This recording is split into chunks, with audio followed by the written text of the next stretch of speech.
When you have a health condition and you are not being believed by the medical industry, at least for me, I lost my voice.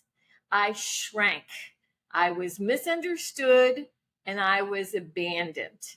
And emotionally, what that does to somebody who has tremendous creativity, or even just anybody for that matter, it makes us question ourselves and wonder.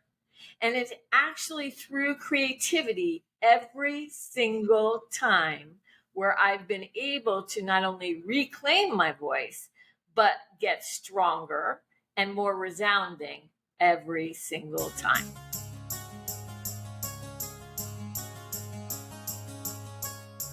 Hello, everyone. I'm your host, Dr. Shafer of Talks with Dr. Shafer. I'm so glad you're here.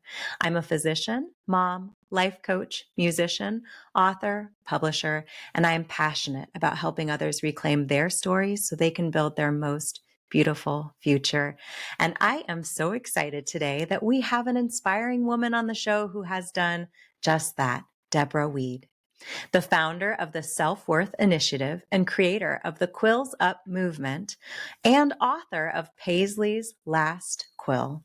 Deborah is taking her experience navigating health challenges and career disruptions due to them and using it to reclaim her story, her sense of resilience, and to create art that encourages others to reclaim theirs as well. Coming out with her new musical, Paisley the Musical, which we are going to learn so much about today, and how she is paving a new path along the way. Deborah, thank you so much for joining us here on Talks with Dr. Shafer. Oh, thank you, Dr. Shafer. I'm so excited to be here. I'm so excited to have you. You are so inspiring the way that you are reclaiming your story, as we said at the top. Now, it wasn't that long ago that you weren't on podcasts and planning your musical and talking about your book. You were bedridden with a chronic medical illness. If you could share your story and how that affected your sense of self, how it affected where you were in your career, and how you've really taken back the reins of your future with the work you're doing now. Thank you. It's actually informed me. Actually, there were 3 health conditions that have taken me down. The one that left me in the bedridden was a while ago, and then there were 2 more. But here's what's important. When you have a health condition and you are not being believed by the medical industry, at least for me, I lost my voice. I shrank. I was misunderstood and I was abandoned. And emotionally, what that does to somebody who has tremendous creativity, or even just anybody for that matter, it makes us question ourselves and wonder. And it's actually through creativity every single time where I've been able to not only reclaim my voice, but get stronger and more resounding every single time. I think it's really important because when we share these stories, we're kind of on the other side of what I call the messy middle. We've already gone through that part for the most point. Although we've got messy middles ahead of us, don't worry. And hopefully we have built up that resilience through our past challenges and the lessons we learned from them to navigate the next challenges. But when we come on podcasts, when we publish our book, we're often on the other side of a lot of messy stuff.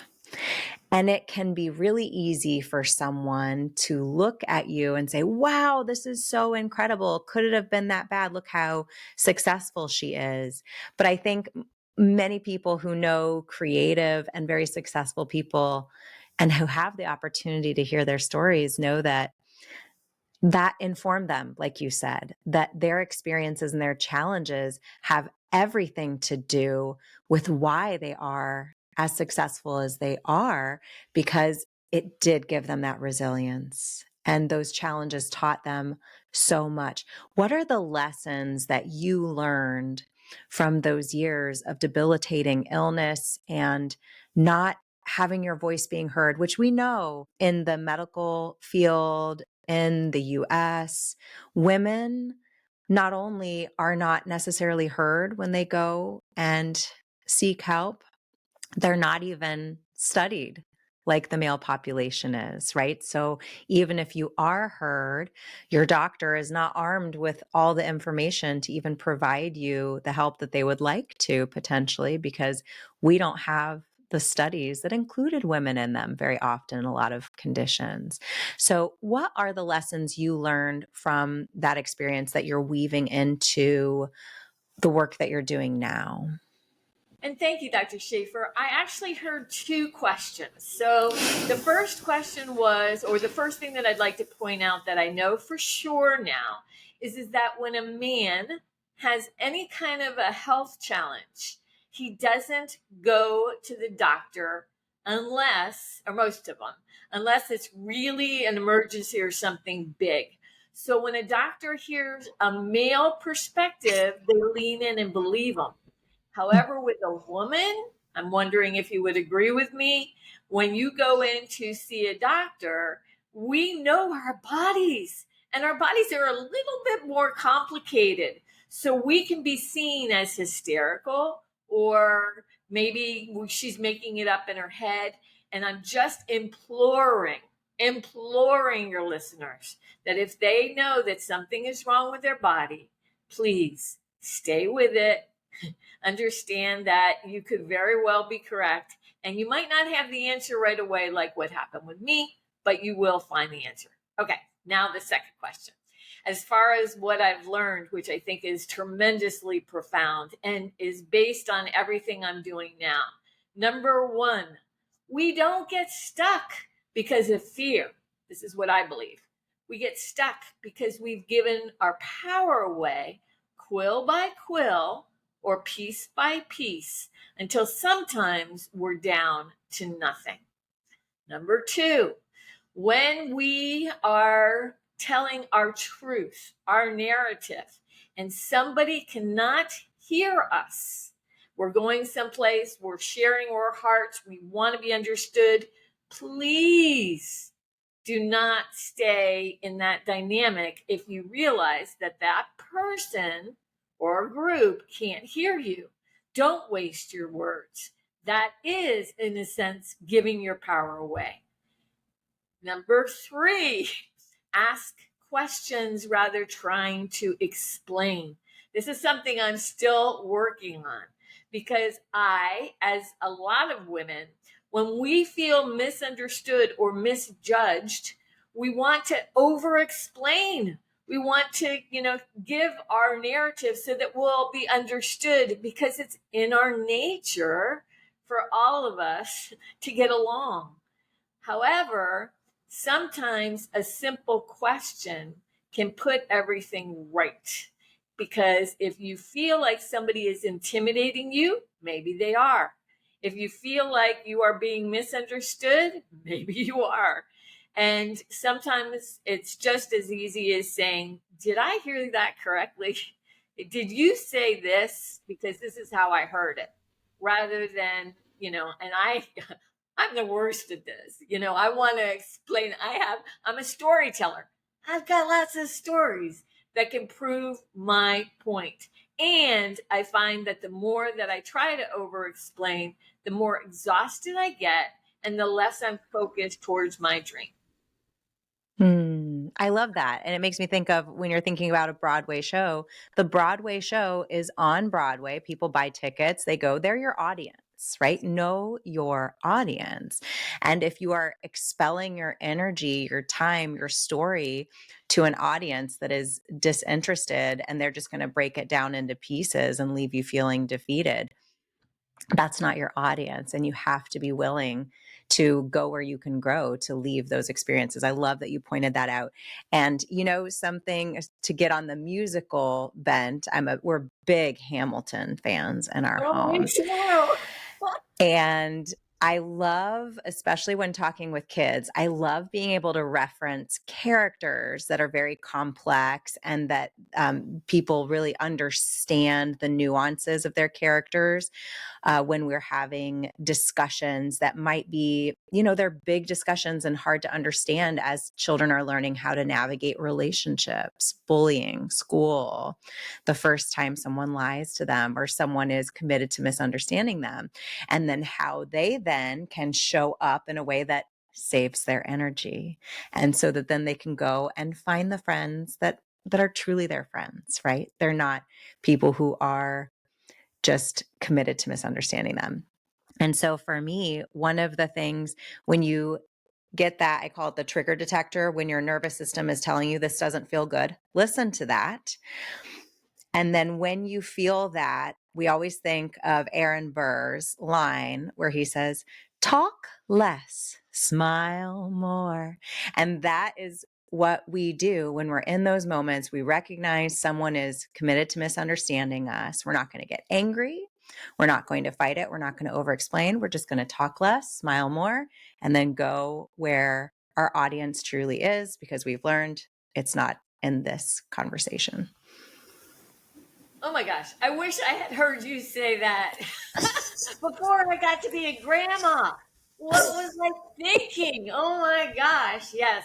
And I will take that on too.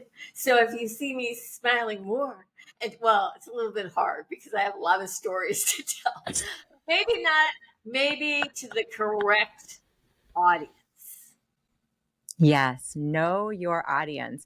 And so I love you sharing that and the things that really inspired you, and really those pearls to tell, especially our female, the women in our audience, that listen to your gut. I recently had a doctor of physical therapy on the show, and I recommend everyone go listen to that episode with Dr. Dan.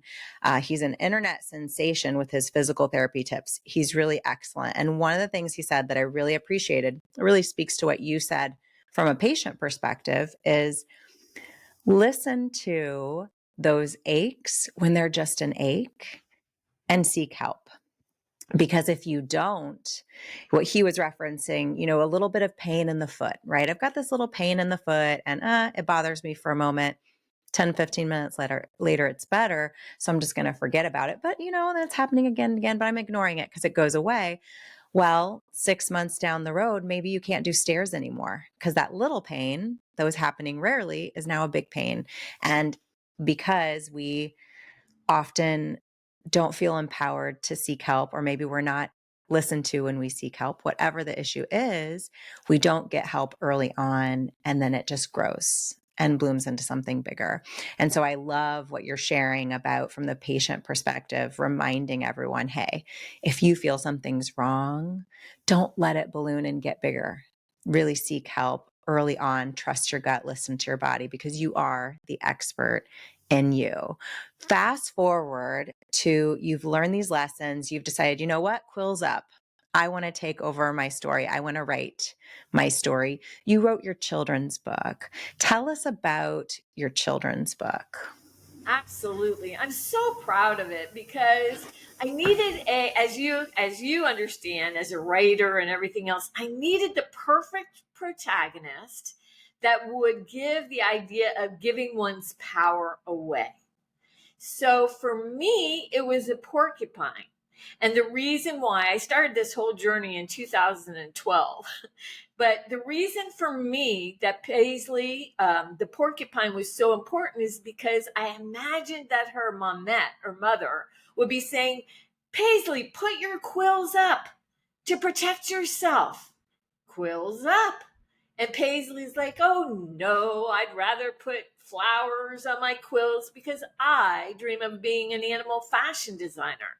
So you have a mom protective and a child or a teenager or a young adult saying, I have a vision, I have a dream. And so Paisley dreams of being an animal fashion designer. But in the animal fashion world, she must give away her quills like pins. Take a piece of herself to pin up the couture designs of Zavana. an over-the-top diva, couture diva of the fashion forest that would rival Met Gala by far, using all of nature, and how Paisley, being a porcupine pleaser, essentially, when she meets the animals in the fashion forest, whether they be the tiger who has to wear a glowworm and goldfinch gown but dreams of, well, now in the musical, being a rocker, or elephant who's being forced to shrink into Zavana's vision of what she should look like rather than being the bold, beautiful elephant that she is. Or whether it be Batik, who's a tad clumsy and a little bit too kind, Paisley is repinning their lives or their outfits. And in doing so, she's giving away a piece of herself until something happens where she's down to the last quill. And it's what she does with the last quill that makes the difference. I wrote the book because I, and so many of us, have given away our power. And we think it's a good thing. Look what I did for everybody else. They're going to stand up for me. They're going to have my back. And guess what? A lot of times they don't. And we have to learn to believe in ourselves and model that everywhere we go. When I wrote the book, it came out with a small publisher, and the kids, it's all 5 stars. The kids loved it. They love Paisley. And they would sleep with the book. They loved it so much because they loved the character and the moms loved the story. And then the moms came to me and said, well, Deborah, that's so cool that you're doing it for our daughters. But what about us? We, as mothers, grandmothers, aunties, whatever we are, we've given our power away. And because I've done so many musicals ever since I was 16, creating things, I was like, you know what? I have been put down so much. I have gone through so much trauma in my life. I'm still in chronic pain for various reasons, even though you would not know because of my smile. Why not go for my over-the-top dream and shoot for Broadway? Even though I don't have the money, and take that core story that I always imagined would be either an animated movie or a Broadway hit and make it happen. And that's where you find me today. It is so inspiring. And I love the audacity that you embody because this is something that I have learned in my life. The thing that was missing, the thing that came between me and success, and some people call it confidence, but I think it's beyond confidence. I think actually to do truly great things, you have to embrace having the audacity to believe that you can do it. And I love you modeling that, and I love you embracing that for yourself. You're in development with your upcoming musical, Paisley the Musical. What goes into creating a musical and bringing it to the stage? That is such a great question. I have done many shows and many musicals before that have been tremendously successful. But to do a Broadway production or shoot for that, and thank you for the word audacity. I'm going to wear that as a jacket. Anyways, to go for that, you really need $14 to $40 million. Now, if you look at my background, it doesn't look like I've got $14 to $40 million. I do have some ruby slippers, though, that are kind of magical. But anyways, I don't have that. So how am I going about it? I know that a lot of times for musicals or productions, people put on a small show and they build from there. I'm a grandma, Dr. Shafer. I'm a little bit older. I'm not young and going through a usual production, it takes 7 to 10 years to really make that happen. What I'm doing instead is the music and the story are amazing. They really capture the journey of Paisley giving away her power and then getting it back, reclaiming it. And it really gives an idea of all of the characters and what they mean to real people. I'm going to give you an example. Ikru, I happen to love, I love all of them, but Ikru is the elephant, okay? And she is a plus size model with a plus size heart. But let's talk about her in real day terms for a second. She's the woman who represents the woman who is a size 14. That's the normal size of women. And she, let's say that she's been working in a corporation, or maybe she's a little bit bigger, more ample. She's been working in a corporation and giving her heart and doing good. And here comes these skinny minis. Now, I have nothing against skinny minis either, but here comes these beautiful young things. And they are so talented and good, just as good as this one over here. But they get the promotion. They get the stuff, the shiny stuff. And here's this one over here going, well, gosh, I put a lot of time into this. What about me? So what happens to her, this Ikru in the real world? She shrinks. She softens. She becomes less of herself. I want to stand up for her. And so does Paisley, because her heart is huge. And she deserves to get her power back. So let's talk about Tiara. Tiara's a white tiger. She's kind of a mean girl. And her dress is a glowworm and goldfinch gown. She's gorgeous in Zavana's eyes because that's what she's wearing. But underneath the dress, Tiara wants to be a rock and roller. She wants to scream and roar. And Paisley, so how does that in the real world? How many influencers out there have millions of followers and then you hear about them committing suicide? Why? What was underneath the dress? What was really going on? Who were they really? And did we see the outside aura and what they showed us? Or did we see the inside insecurities that they might have been trying to overcome? And let's even look at Zavana. Zavana is this kind of Cruella de Vil type character.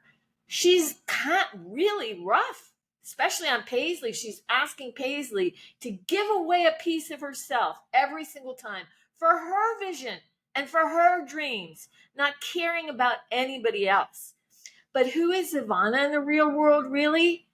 You know what she is? She's a perfectionist. Her real villainy, that word I can't get right now. But the fact that she's the way she is and who she was as a youngster, it's her dream of perfectionism, that everything is just so, and every detail, every stitch is not taken out of context. That's what her downfall is and what she thinks her success is. So how many bosses are out there? How many of us are out there trying to convey perfectionism and not realizing that our thread is unraveling every second we do that? So why am I so passionate about this musical? Because in Wicked or any of these other stories, we see how the protagonist wins. We get it and we love it. In this story, Paisley the Musical, we all win. It's every single one of us. And when you see the ending of the show, you'll understand that it's every single one of us that's being invited to reclaim our power. You got me so excited and so invested in the characters, and I'm sure our listeners as well. And I love the attention you gave to the quote unquote air quotes for people who are listening and not watching audio visual. The weight that you gave to the villain story, and actually how you take that cloak off, that Cruella de Vil coat, and actually see the person behind it and the fear that's beyond the feeling, right? She has this feeling. And then because there's a fear that's prompting that feeling, that's leading to perfectionism, not only for herself, but for others, which in some strange way may actually be a sign of caring for the person that she's trying to make be perfect, because there's a fear within her of what happens if you're not perfect. And it's like, no, no, no, no, no. You need to be perfect, because if we're not perfect, something bad will happen.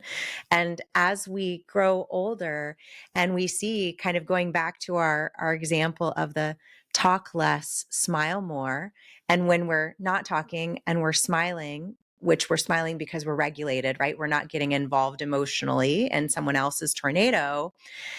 That gives us an opportunity to listen and to use our senses to observe what's really going on with that person, not take on the weight of their story, but bear witness to their story. And when we can do that and not feel the need to interweave our story with theirs, but really bear witness to that story, maybe we can help them reclaim it and come to a different end, which is what I'm hearing you say. We allow that character and all of the characters to speak their truth so that they can actually listen to it themselves and decide, is this true?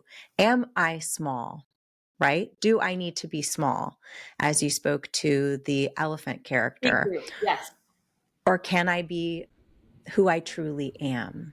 Right? Sometimes when we speak these beliefs that we hear a million times every day in our head, when we speak them out loud, when someone gives us the opportunity to do that, which is so rare in this busy world where we don't really listen, we can hear how silly they sound and we can start to let them go. Exactly. And I'd like to share another real world story. And it goes back a little bit to Zavana. It's something that I've discovered and try to do my best. So it's going to sound a little out of context, but stay with me. I'm going somewhere. I'm standing in line for a coffee and I see a barista. He's got long hair. He has the big, those big earrings that make your, the circles in the ears. He's got tats all over him. And he's taking the coffee, and each one he makes, he's slamming it on the counter. And I'm standing kind of in the back of the line thinking, oh my gosh, he is so rude. He's so mean. But then there's another part of me is like, I should tell him how much that affects somebody's day. And then there's another part of me with curiosity. So by the time I get up to him, he does the same thing. And I said, you look really upset. Are you okay? Now he had been doing this, not looking up, just in his motion thing. And he kind of looks at me, not knowing exactly, do I trust her? Do I say? But for whatever reason, he said, no, I'm not okay. My mother's in the hospital and she's dying of cancer. I'm like, got it. So I get my coffee that's mixed with a little bit of love and a little bit of anger. And I go and I get a card and I write out the card to his mother because I understand full well what it feels like to be in that situation. Maybe not that, but a different situation with health. And I hand it to him and I leave. 2 weeks later, I come back. Same barista, same coffee maker. Get up to the counter where he is. He gives me, Dr. Shafer, the most beatific smile you've ever seen. And it's like I got goosebumps all over my body and I got it. I can't always do that. Sometimes I can, sometimes I can't. Sometimes I feel indignant like the rest of us. How could that person be that way? But I realize, yes, that's the question to ask. How can that person be that way? Because life is happening every second. And even when you have a spouse or a partner, you might miss one call or one thing that happened to change the trajectory of your whole day, life, whatever you lead it to be. So when I was writing Paisley's last quill, well, not that, maybe the last quill, that was pretty definitive for kids.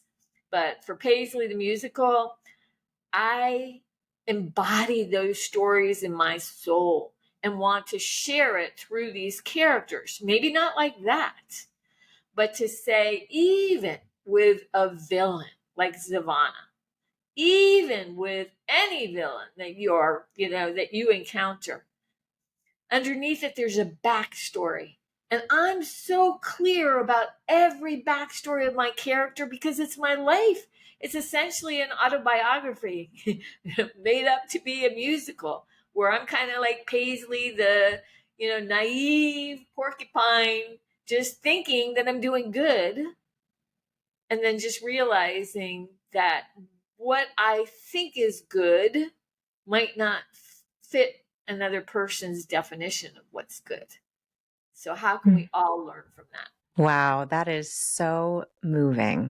I'm so excited to see the musical, and I'm so excited to read the book with my kids. I have 4 children, and one of them is definitely a recovering Quill giver upper. And I never really put it like that. I love that. a recovering Quill giver upper, because for them as a person, I think early in life, a caregiver had really set them up to think that they earned their place by giving up quills. As a little girl, she was given a bouquet of roses after performing in a ballet, which was so beautiful, so sweet. That's the dream, that you get this beautiful bouquet of red roses. And then she was told by the person who gifted it to her, wouldn't it be great if you gave away a flower to every other person in the show? Wow, how great would that make them feel and make you look? And so they walked with her and had her give away a rose to each of because she was a little baby ballerina, to all of the big ballerinas. And then at the end, she was left just with the filler, the little white filler flowers. And in that moment, it was framed as modeling generosity. But now looking back at it, it was modeling giving away everything you have. And that is the lesson that we teach so many young girls, that then women carry into adulthood. And then we wonder why we do have so many issues with mental health and with boundaries. And it affects us in the workplace. It affects us at home, our relationships. It affects our finances, our health. It affects us in every way because we give up every last flower until we're just filler. And when I reflect back on that and on your story, it just makes me feel so grateful for you for telling this story and saying, this may be what you were trained to do. This may feel good in that moment.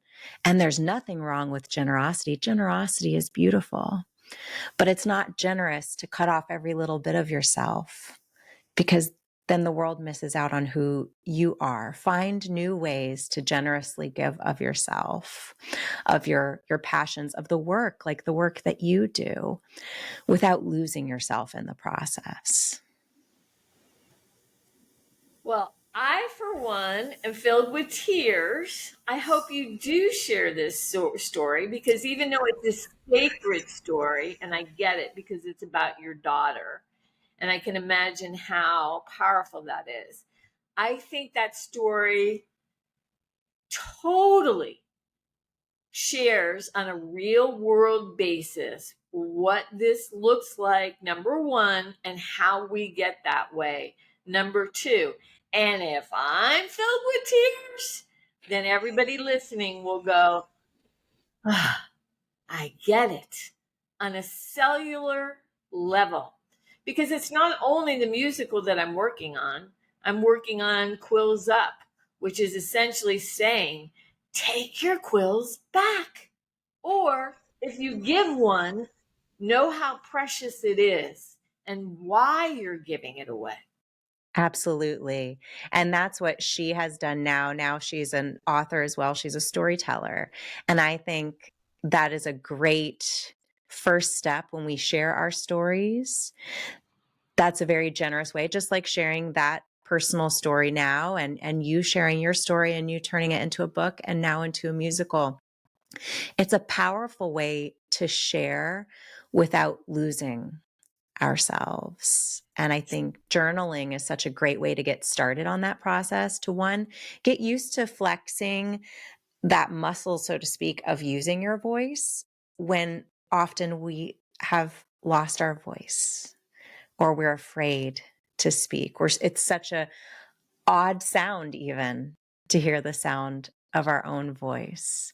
So I think writing is such a beautiful way to get started. And I think it's writing is the first step, but then once you put something into song as you're doing, I think that takes it to another level. When we hear those songs, I mean, why was the whole world singing along to the Wicked soundtrack last year? Because it allowed our emotions and our experiences to come to life in a way that I think we all think we're too small to give our emotions such power and such meaning. But we can see Elphaba flying. We can see her flying in the sky and saying that I'm never letting this happen again. I'm never giving my power up again.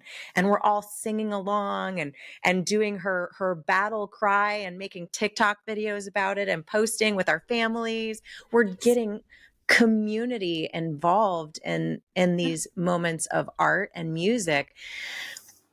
And I think my personal opinion is, in part, it's because we feel so unwelcome in a lot of ways, so disempowered for sharing our feelings, how we feel about the world. We think it doesn't matter. But then when you hear one person sharing their voice and the incredible impact it has, it's such an important reminder that art and music and storytelling in every capacity is so important. I have never heard that put so eloquently and spot on, because music, songs help rewire our subconscious. It's almost like you're singing that song over and over, but something else is shifting deep down inside of you. And that's why I love musicals and always have, because but I've never heard it said the way that you have. And wait till you hear the songs in this musical, because they have everything from rock to reggae to, the heartfelt things, everything that really stays in the lane of each character and allows each of us, no matter what lane you're in, to express fully. So thank you for that. Thank you so much. I am so excited to hear the musical. And because you're not at the very beginning of this process, I know you have things coming out relatively soon that you're developing. But Yes. that being said, if someone is listening to this and they're thinking, I really want to get involved in this, because it's not Hamilton that's on Broadway that I just have to stand outside the doors and hope someone comes out, they can get their autograph and say, I hope it's me on stage someday, right? It's not at that stage. We're kind of in this really exciting stage where maybe we can even get our fingerprints on it if it's a good fit. So if someone's saying, hey, I want to be a part of this, what are some opportunities and ways that they can reach out to you? What are some things you're still looking for as you're going through the development process? Well, and that's what's so exciting. When Idina Menzel started with Rent, there was a small group of people, and Jonathan Larson had a vision, and a lot of the people didn't even have experience in acting or singing or whatever, and they're still together. So I'm looking actually on my website, Paisley'sFashionForce.com. There's an invitation. So whether you're a singer, a dancer, an artist, a producer, an investor, I'm open to everybody. And this is important. You don't have to have a million influencers. I know talent when I hear it and when I see it. So I'm inviting the person that sings in the shower and really has this dream. Maybe they're one of the people I'm looking for right now. Because just like me, who's going for this Broadway musical, there's people out there with big dreams. But I would ask one thing. I'm looking for heart first. Heart, there's a lot of talent out there, amazing talent. And those are the people you're talking about, Dr. Shafer. A lot of them who are standing just waiting for the opportunity for cattle calls. And that's great. But I'm looking for the people with talent and amped up with heart. So if that's you, contact me, DM me, get to me any way that you can, because I am actively looking. That's wonderful. What is the website so people know? And of course, we're going to put everything in the show notes as well. But if they're in their car and they're listening, what's the website where they can go? It would be Paisley'sFashionForest.com. Paisley'sFashionForest.com. I have two websites, one for the self-worth that I've done for kids, but this is the one where I'm actively looking for all kinds of talent. And hey, if somebody happens to have $14 to $40 million hanging around and you're looking for the best new opportunity, because this is an IP or an intellectual property that's been fully fleshed out with stuffed animals, merchandising, music, movies, the whole thing, contact me, because I know with every fiber of my being that now is the time to share something of this magnitude, because too many kids are committing suicide. That's not even a joke. With all the viral bullying that goes on, a lot of influencers are doing the same. Everybody we're in trouble.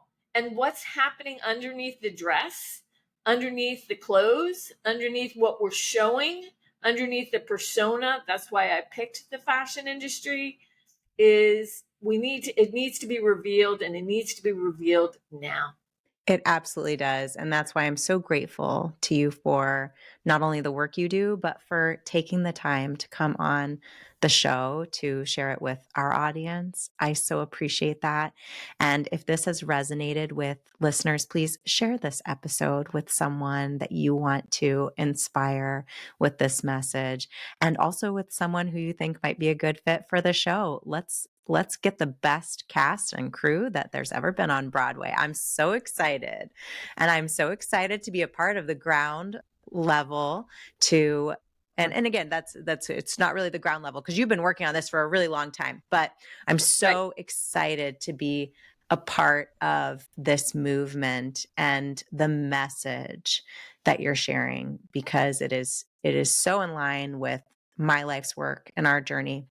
And I think the more people who are spreading this message, the better. We don't want little girls giving away all their flowers or all of their quills. We want them walking around proudly, embodying who they are and bringing their passions and their gifts to the world in a way that is not self-abandoning. So thank you so much for the work you're doing, Deborah. And thank you, Dr. Shafer. You've got your fingerprints all over this. Yay!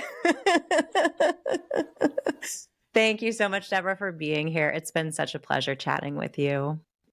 Thank you. I appreciate it. And thank you to the listeners. Exactly. Thank you so much to our storytellers for joining us. I hope they are inspired, as I am, to write a new page in their story after hearing our discussion today. As always, everyone, until next time, stay safe and take care. I'll talk to you soon.